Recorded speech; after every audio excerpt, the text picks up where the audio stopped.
and welcome back to my channel. My name is Amanda, and today in my state hopping from one urban legend to the next, I'm going to talk about Florida, which has the Devil's Chair, Robert the Doll, the Sunshine Skyway Bridge, as well as Spook Hill. Florida's got a lot going on, seriously. There may be a part 2 to this sometime. Anyway, let's dive right into it. We will start with the Devil's Chair.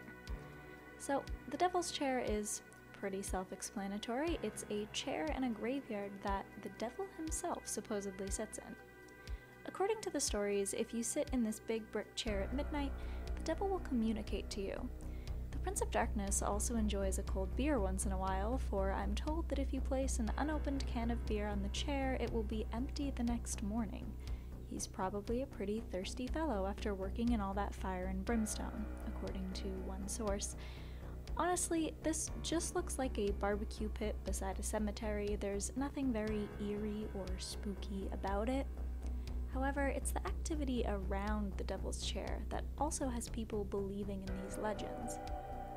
Some say that they hear voices and see figures lurking around this chair, and mediums have also come into Casa Daga, the cemetery where this chair is located, and communicated with the dead. I guess what confused me most about this Devil's Chair is why it even existed in the first place. I'm not saying you can't have chairs in cemeteries, but why so large? Well, it turns out that these things called mourning chairs are as much monuments as they are sort of statues, dedications to the dead, and they allow visitors a place to feel close to their loved ones. I don't think I've ever heard of a mourning chair until now. Not mourning M-O-R-N, but M-O-U-R-N, by the way, but there's whole sites and comics centered around the idea of a mourning chair. Now, call me a skeptic, but I don't buy the fact that a beer can vanishes in the morning, some kind of sign that there's anything supernatural going on. Isn't there probably just a groundskeeper? Wouldn't that make vastly more sense? But anyway, let's move on to Robert the Doll. This story I find far more compelling. According to one source, the story of Robert the Doll dates back to the early 1900s, when a young boy named Eugene Robert Otto was given a one-of-a-kind handmade doll by a servant that worked for his parents in his home. Eugene, who everyone called Gene, named the doll Robert and quickly became attached to his new friend. The home that Eugene lived, now called the Artist House, is located at 534 Eaton Street and was built between 1890 and 1898. It was here that Eugene was given Robert the Doll, and where a friendship that lasted throughout his lifetime and beyond was forged. While he seemed like an ordinary cloth doll, it wasn't long before Robert was involved in strange and somewhat terrifying events. The first hint that something was out of the ordinary was happening was one night when Gene, who was only 10 years old at the time, awoke to find Robert the Doll sitting at the end of his bed staring at him. Moments later, his mother was awakened by his screams for help and the sounds of furniture being overturned in her son's bedroom. Gene cried for help, begging his mother to rescue him. When she was finally able to wrench the locked door open, she saw poor Gene curled up in fear on his bed. His room was in shambles, and Robert, the doll, was sitting at the foot of the bed. Nobody knows for sure why or how this child's plaything could actually wreak havoc on a child's bedroom or do anything at all. After all, it was just a toy, right? But the weird and inexplicable didn't stop at that one occurrence. Gene's parents would often hear their son upstairs talking to the doll and getting a response back in a totally different voice. They reported seeing the doll speak and witnessing his expression change. Giggling and sightings of Robert running up the steps and staring out the upstairs window were also reported. Robert continued to live with Gene throughout his lifetime, and after Gene's parents died, he moved back into their home with his wife, Anne. Gene decided that the doll needed a room of his own, and placed him in the upstairs room that had a window overlooking the street. Anne felt uneasy with Robert in the house. Smart woman. And although she couldn't put her finger on it, she wanted Gene to lock the doll up in the attic where he could do no harm. Gene conceded, and as one could imagine, Robert the doll was not happy with his new digs. Soon, visitors to the home heard footsteps in the attic, the sounds of someone pacing back and forth, and devilish giggling. Neighborhood children reported seeing Robert watching them from the window in the upstairs bedroom and told accounts of the doll actually mocking them as they went to school. Not a very nice doll.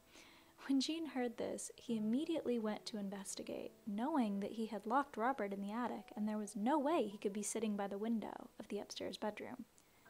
But to his complete shock, when he opened the door to the bedroom, there was Robert, sitting in the rocking chair by the window. It's always a rocking chair. Gene locked Robert back up in the attic several times, each time discovering him again sitting by the window in the same upstairs bedroom.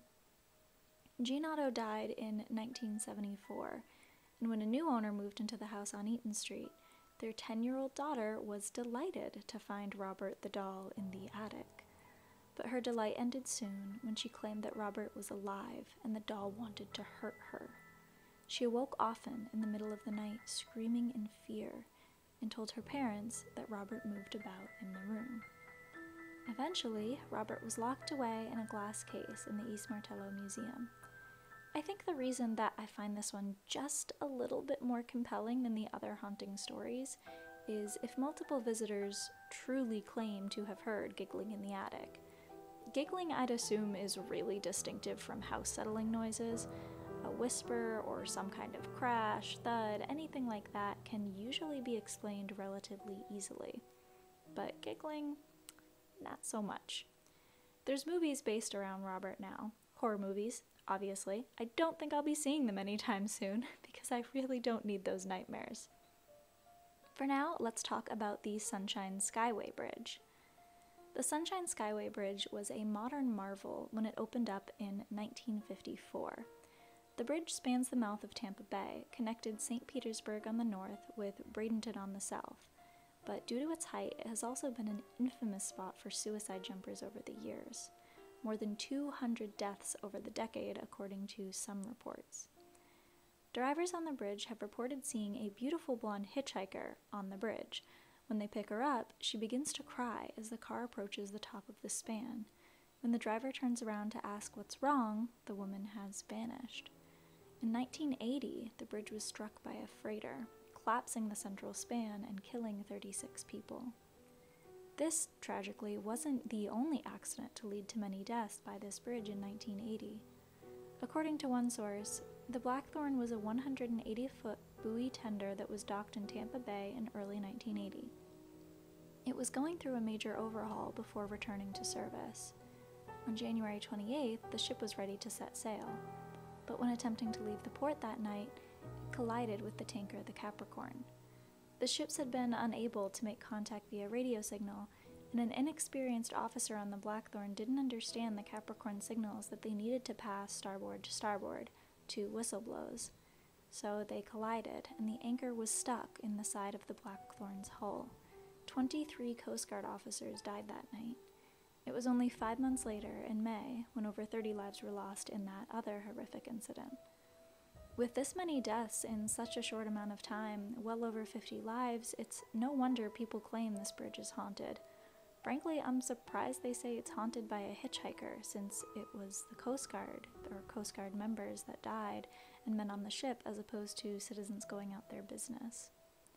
The second Sunshine Skyway Bridge opened in 1987, and thankfully, although the place can't seem to shake its haunted reputation, there haven't been any ships crashing there lately, and the Florida Department of Transport announced that they're going to install the Skyway vertical net in an effort to deter suicide attempts, which, as of writing this, is underway. Now for our last topic of the day, Spook Hill. There's actually a sign at Spook Hill, located in Lake Wales, Florida.